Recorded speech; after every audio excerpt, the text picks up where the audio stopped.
O desejo do analista Já e lembro. sua renúncia ética. Aqui já li lá que só botei mais agora técnico, tá? Pode ler. O desejo do analista e sua renúncia ética. Se o analista não dá vazão ao seu desejo sempre mediatizado pelo outro, sua abstinência favorecerá a alienação do desejo do analisando que poderá se manifestar. A regra da abstinência é o correlato direto da livre associação. Então, como é que eu me abstenho de opinar na vida do outro? Fazendo a livre associação. O que é livre associação? Deixando que o paciente fale. E eu só faço associação. Quem decide é ele. Quem busca a cura é ele. Quem decide falar ou não é ele. Ok?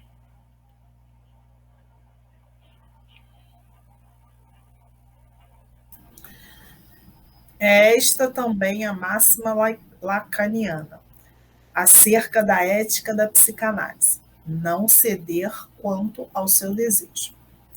A ética da psicanálise propõe ao analista acolher, mas nunca responder. Olha aí. A demanda. Acolher, mas nunca responder. A demanda que lhe é dirigida pelo analisando. O analisando mandou demanda para mim. Eu quero separar, não aguento mais meu casamento. O que você acha? Devo separar ou não? Não sei. O que você acha? Eu devolvo para ele a demanda dele. A demanda é dele ou é minha? De que essa demanda? É dele. Então eu devolvo para ele. E continua a análise, ok? Continua. A psicanálise implica em renúncia à sugestão. E olha como eu enfatizo isso o tempo todo dentro da literatura sabe? E eu fico bobo que tem pessoas que se formaram, não é só daqui não, de outros institutos que se formaram comigo e, sabe, e as pessoas acabam saindo da mão dessas pessoas, acabam vindo fazer análise comigo e todo arrebentado por causa de sugestão de psicanalistas que formaram comigo em outro lugar e acham que pode dar sugestão na vida do outro. Opinião não pode. É proibido. Não é por mim, não. É por Freud, é por Lacan. Quer ser psicanalista? Vai ter que entrar na ética do desejo do psicanalista, que é a renúncia. Ok? Senão você vai estragar o outro. Porque o outro vai viver você e não ele. Quando eu sugestiono ou opino na vida do outro, logo o outro deixa de existir e eu passo a existir dentro dele. Ele vive a minha vida, não a vida dele. Tá bom? Então o psicanalista não opina, não sugestiona. Pelo amor de Deus, quando você vai se formar, não vai pelo caminho errado. Você não é Deus, você não é o Ser Supremo, que sabe tudo da vida do outro, a solução de tudo. Não tem. Quer dar conselho? Dê conselho para amigo, para amiga, mas não no set analítico. Continua. E o que pode ser chamado de neutralidade não se resume à indiferença e nem exclui uma intervenção mais ativa. Eu estou neutro, mas quem faz essa análise comigo sabe que toda hora, peraí, você ouviu o que você falou? Vamos pensar aí. Quem faz análise comigo sabe. Eu estou sempre ativo, mas neutro. Como assim, professor? Estou neutro em opinar, mas ativo em escutar. Professor? Pois não? Então, fica realmente difícil. Como é que eu vou entender que eu sendo neutro, eu vou estar ajudando alguém? Porque nós temos o conceito que eu só ajudo alguém quando eu aconselho. Isso é a lógica, né? Professor, Pois não? professor, posso falar um pouquinho? Eu acho que o que o colega está querendo remeter é meio como se você estivesse dentro de um gabinete. Isso. Normalmente, quando um membro de uma igreja busca um pastor, ele busca para que o pastor o aconselhe, e que normalmente esse conselho até vem de algumas experiências que o pastor já teve, ou até outras ovelhas já tiveram dentro da igreja. E aí ele leva aquela metodologia ali, que é de um contexto social, de várias pessoas que já tiveram as suas experiências, e aí viu que deu certo ou deu errado, e aí se vai por aquele caminho. Já a psicanálise não, a psicanálise ela trata cada um como um ser individual. Então, você não pode pegar a experiência de outro e colocar para que esse um ache a solução do problema dele. Não, porque nem sempre aquilo que foi a solução do problema do outro lá atrás vai ser a solução do problema desse que chegou para você, dentro de um estágio analítico. A experiência dele... Esse é o problema. Esse é o problema. Esse é o problema. Eu entender que eu não tenho a solução do outro. Que a solução do outro está no próprio outro. Só vai estar nele, né? As minhas soluções... Por que acontece, Barbosa? O que acontece? A psicanálise ela tem uma primícia diferente das outras ciências que trabalham com a saúde mental. Por exemplo, você deve ter feito psicologia pastoral. Que quem é teólogo tem que fazer, quem é pastor tem que fazer, a máximo, né? Sim, faz. Psicologia pastoral é aconselhamento pastoral. Tá? Aconselhamento pastoral. Agora. Capelania. Isso, tudo bem. Mas aqui, todos esses cargos, acabou. Você tem que. Eu tenho outra persona de psicanalista, vazio de todo saber que eu aprendi. Agora o saber está no meu analisando. Porque eu não sei da vida dele se ele não me contar tudo que ele está passando. Então eu tenho que ter paciência para que ele me dê tudo, para que eu comece a, de uma forma ativa, conduzir ele com as próprias demandas dele. Que às vezes nem são demandas, ele está inventando problema onde não tem. Só que ele não consegue ver isso. Mas eu tenho que fazer ele ver. E não eu ver e falar, eu vi. Porque depois ele vai criar outro problema de novo. Porque eu só amenizei a causa, mas eu não cortei a raiz. Então a psicanálise ela cura na raiz e não no galho. A psicanálise tem essa proposta. Então, o que acontece?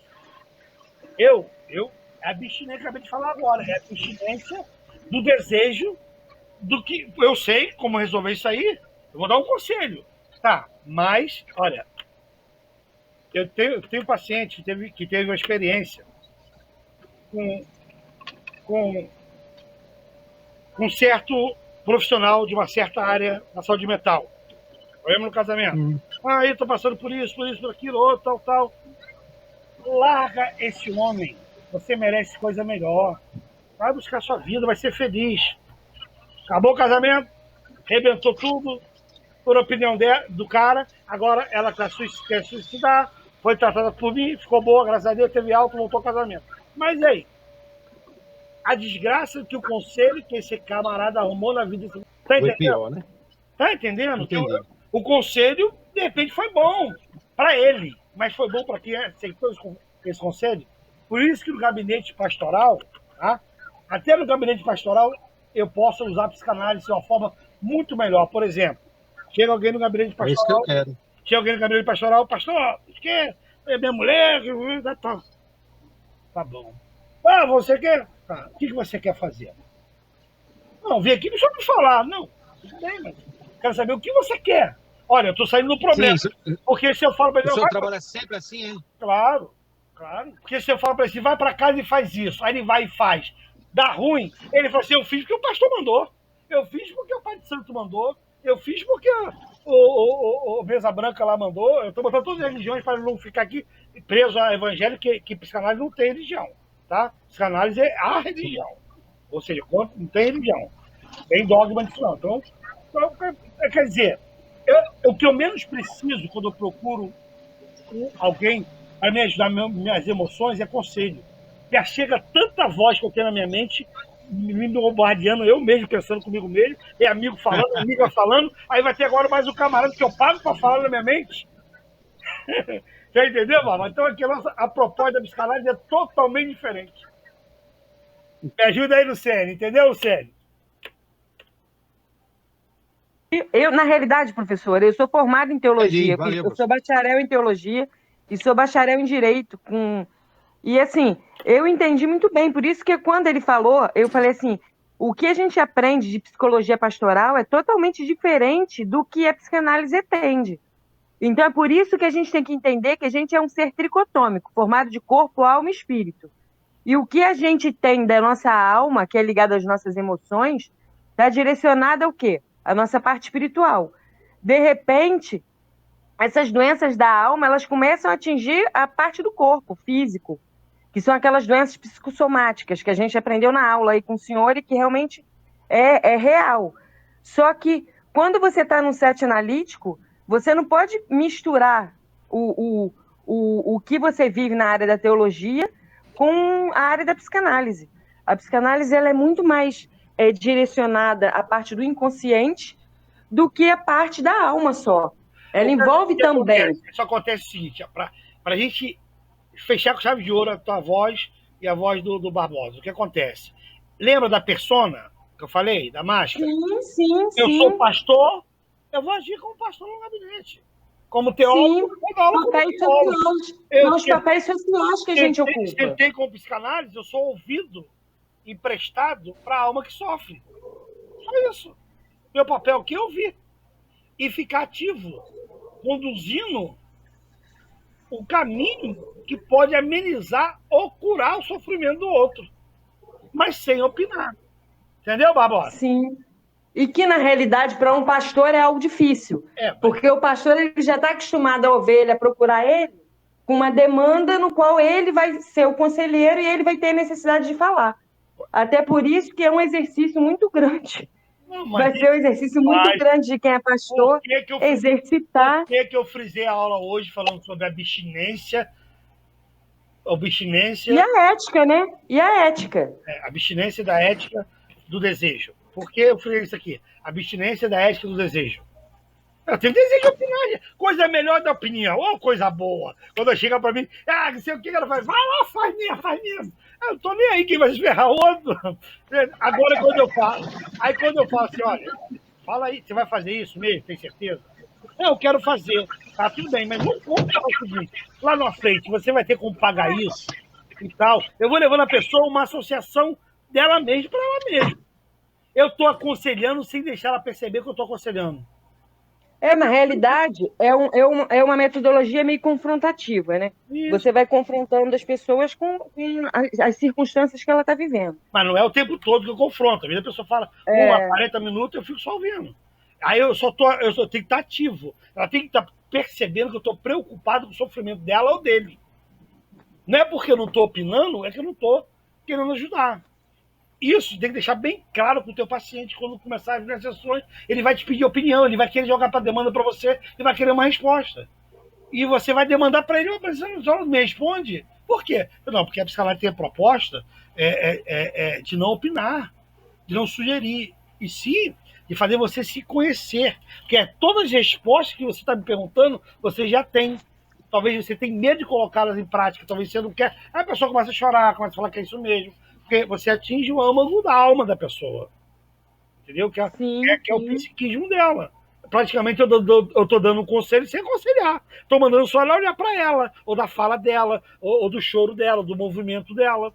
Que é diferente quando a pessoa está com uma autoridade. Por exemplo, você chega no psiquiatra, o psiquiatra te dá o conselho que ele quiser. Ó. Vai exame isso aqui. Vai fazer academia. Isso aí, ele tem autoridade para isso. É com ele mesmo. Eu não vou comprar uma briga que a psicanálise quer, que a psicanalista não me permite. Entendeu? Na realidade, a psicanálise ela leva a pessoa a uma autorreflexão. E dentro dessa autorreflexão, ela vai achando os gatilhos, aquilo que desencadeia nela os problemas que ela tem, né? É mais ou menos isso. É muito mais complexo, porque isso aqui é uma aula que já acabou até o horário. Nem cheguei, tá, falta uns 10 slides. Mas o que acontece? Mas é melhor dar uma aula assim, onde vocês perguntam, todo mundo participa, onde todo mundo aprende, a aula dinâmica, do que eu ficar só lendo aqui e nós não chegar no âmbito.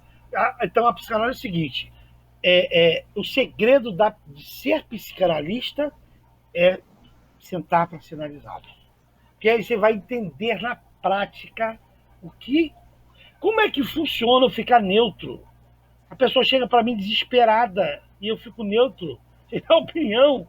Aí eu fico imaginando, sabe, o paciente desesperado, por que esse cara não fala nada? Ou quando fala que eu não quero ouvir, sabe? Então, a psicanálise ela é linda, porque... Ou então o paciente vai falar, não sei o que eu vim fazer aqui se esse homem não falou nada. Entendeu? Não, eu sempre falo. Quem fala isso aprende como é que tem que se falar, quando é que tem que se falar. Aqui não tem como, só tem como. Não, eu digo isso, professor, porque, por exemplo, o meu psicólogo mesmo, nas primeiras consultas, eu falava para ele, eu falava assim, eu não sei o que eu vim fazer aqui, porque você não fala nada, só me ouve. Porque, na realidade, ele usa essa metodologia aí da psicanálise, né? E ele é psicólogo. Então, gente, vamos dar uma corrida aqui para ver se dá tempo. Mas, ô Barbosa, fica tranquilo que você vai conseguir vencer a abstinência do desejo. Você vai conseguir vencer aí como psicanalista, esse abstinência do desejo. Aí, porque quando você está aqui, vai ter que botar máscara de psicanalista e psicanalista. Ele não opina, mas você vai ver resultados tremendos na tua vida, na tua igreja, no teu ministério, as pessoas que te procurarem.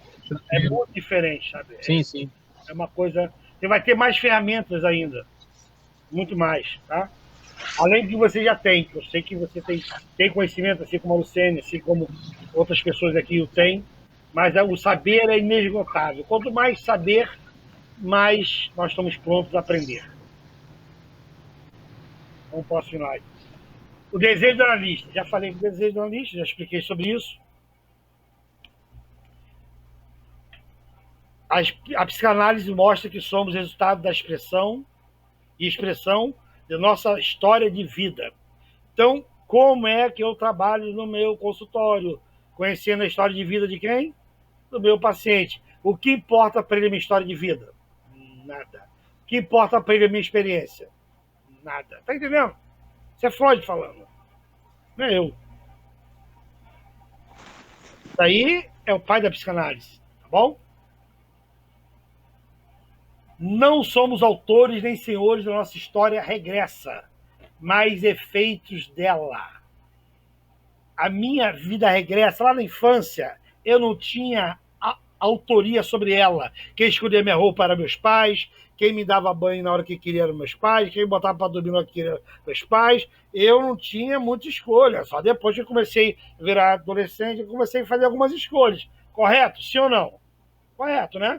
Então agora eu sou efeito delas. Eu sou muito mais dos meus pais do que de mim mesmo. Então, quem mais coloca trauma nos filhos são os próprios pais. Gente, já passou a hora. Dá para terminar ou vocês querem parar por aqui?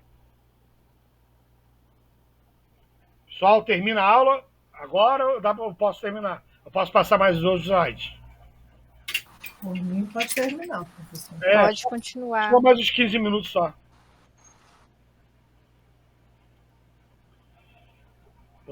Como princípios da ética psicanalítica, consideramos o psicanalista na relação consigo mesmo, o profissional e a sua relação com seus pacientes, sua conduta como profissional, interações e sua relação com a sua sociedade. Chauí 2000.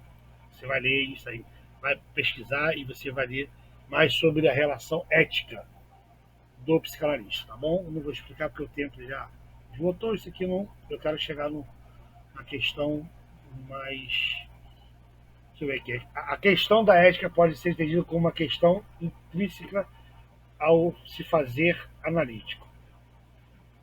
E a falta de ética ocorre quando o analista se afasta do seu campo, quando dá respostas antecipadas ao analisante. Nós já falamos sobre isso.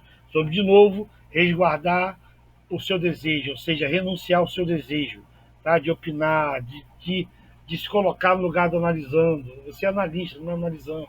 Deixa o analisando falar o que ele quer, não interrompa, a não ser quando você acha que tem que fazer atenção flutuante, parar e falar assim, você se escutou, você acabou de me fazer uma pergunta lá atrás, agora você acabou de dar a resposta para a própria pergunta que você fez. Como? Você me perguntou como é que você fazia e você me respondeu agora para você mesmo.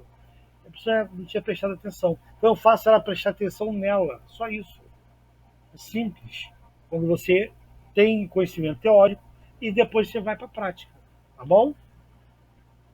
Não tem nada de tão misterioso. Agora aqui, terminando aqui, uma certa feita, né,